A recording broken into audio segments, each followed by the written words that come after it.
ಬಂದುಬಿಟ್ರು ಸರಿಯಾ. First question ನಿಂಗೆ Sita ಮೇಡಮ್ಗೆ okay. ನಿಂಗೆ ಹೆಲ್ಪ್ ಮಾಡಾಕರ ಬಟ್ ಅಕ್ಕನು ಟ್ರೈ ಮಾಡಲಿ, ಒಂದು 10 ಸೆಕೆಂಡ್ಸ್ ಕೊಟ್ಟ ಮೇಲೆ ಅಕ್ಕ ಟ್ರೈ ಮಾಡಲಿ.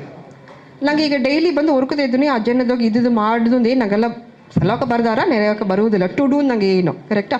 ಆ ಟು ಡೂನೋಗ ಈ ಮೂರ ಆರ್ ನಿಂಗೆ ಎಲ್ಲ ಸೇತಿ ಈ ಪರ್ಟಿಕ್ಯುಲರ್ ವಿಷಯ ನಿಂಗೆ ಮಾಡೋದಿಲ್ಲ ಅತ್ತೆಂಬುದು ನಾರದ ಅಲ್ಲ, ಅದು ಮಾಡ್ಲ ನಿಂಗೆ ಲೈಫ್ ಮಾರ ಅಂಬುದು ನಾರದ. ಆ ವರ್ಡ್ ಬಂದು ಹಿಂಗೆ ಕಂಡಿಡ್ಬೋದು. ಅದು ಬಂದು 5 ಲೆಟರ್ ವರ್ಡ್ ಓಕೆ. ಏನ ವರ್ಡ್ ನಂಗೆ ಒಂದು ಜನದಾಗ 24 ಅವರ್ ಆಡದ ಎಲ್ಲಕ್ಕೂ ಕಾಮನ್ ಆಡದ. ನಾನು ಯಾಕೆ ಟು ಡೂ ಮಾಡ ನಂಗೆ ಹುರ್ಕದಿನ ಸಲಕ ಮೈಂಡ್ದಾಗ ಯೋಚಿಸ್ತಾರ ಸಲಕ ಬರದಾರ ಇಲ್ಲಿಯಾ ಅದಾಗ ಒಂದು ವರ್ಡ್ ಕಂಡಿಡ್ಬೋದು. ಆ ವರ್ಡ್ ಬಂದು 5 ಲೆಟರ್ ಆಡದ, ಇಂಗ್ಲೀಷ್ ವರ್ಡ್ ಓಕೆ. 5 ಲೆಟರ್ ಆಡದ ಪುರವಾ ಅಂಡರ್ಸ್ಟುಡ್. ಅವಕಾಯ್ತು ಆ ಕ್ವೆಶನ್ ನಿಂಗೆ ಬೇರೆ ಕ್ವೆಶನ್ ಪೇಪರ್ ಬೇರೆ